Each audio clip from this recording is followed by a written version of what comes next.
Factor hard news facts. Country of Sweden accepted about 275,000 refugees from 2014 to 16, more per capita than any other European country, vast majority coming from Muslim nations. Corresponding with that influx, a rise in sex and gun crimes in Sweden, a big rise. In fact, according to a government survey, 1/3 of all Swedish women now say they no longer feel secure in their own neighborhoods. Today in the Wall Street Journal, 2 Swedish politicians that led a move to crack down on the refugee situation, which the government did, warned America to take note. Joining us now from Washington, Niels Bildt, I should say, a Swedish defense and national security advisor. Here in New York City, and Sofia Naslund, correspondent for the Swedish newspaper Expressen. 1/3 of the women, according to government stats, this isn't press stats, okay, fearful. When I was in Sweden decades ago, that was one of the most safe places on earth. It still is. It's one of the safest and most peaceful countries. Then why does 1/3 of Swedish women feel that they're not safe in their neighborhood? I mean, that is a number that, if you actually look at the number, most people that say that they feel not safe are people coming from other countries. That's one of the facts that it's not mentioned in this Wall Street Journal article. There are a lot of facts. So people who moved to Sweden don't feel safe, but people who are raised in Sweden feel safe? Is that what you're saying? Most people really feel safe in Sweden. All right. What about reported crimes? Again, from government stats, gun crimes, and you have very strict gun laws there, and sex crimes, sex assault crimes. Way up, way up. How do you justify that? Gun violence, yes, those rates have gone up. That has nothing to do with refugees situation. How do you know?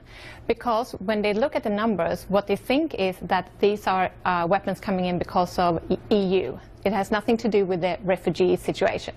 And if you look at the rape and numbers when it comes to that, that is really complex. It's a really complicated situation. They are mentioned in this article, Jimmy Åkesson and Mattias Karlsson. They are mentioned some numbers, but there are other numbers that show something totally different. According to you, though, there's no problem with all these refugees. They have not changed the tone of Swedish life. I mean, we didn't accept a lot of refugees thinking there wasn't going to be a challenge at all. Of course, it has been challenging, but it's not a crane wave in Sweden, and the things that has been challenging has more to do with the school system or where should all these people... And that's why the government limited, went from 275 to like 35,000? That's why they cut it back that drastically? Actually, that minister that was responsible for immigration, yes, that's what he said. Social service is not crime. Okay. Mr. Bildt, do you believe that? Do you see it that way? Well, unfortunately, Ms. Naslund is quite incorrect, or rather incorrect. There is a problem with socially deviant activity. There is a problem with crime. There is a problem with areas or hotspots of crime, be it in Malmö, be it in Gothenburg, Stockholm, or the suburbs thereof.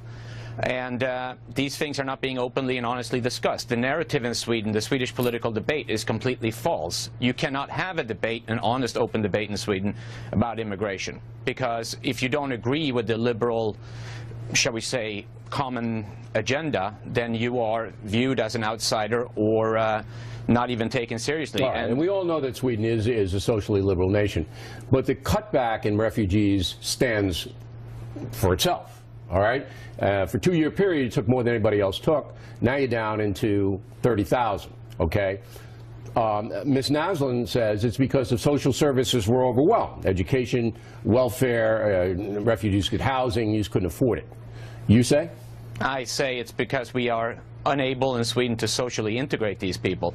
It's not that they can't learn or go to school, but the Swedish politicians have had absolutely no systematic plan for integrating mass amounts of immigrants into become productive members of society. So of course you're going to have social problems. All right, we wanted to get that all on the table because obviously we're debating the same issues here in the USA. We thank you both for coming in here. One footnote, the factor tip of the day, we'll deal with the Swedish chaos. If we can get to the tip, we'll crunch for time because of the Vice President.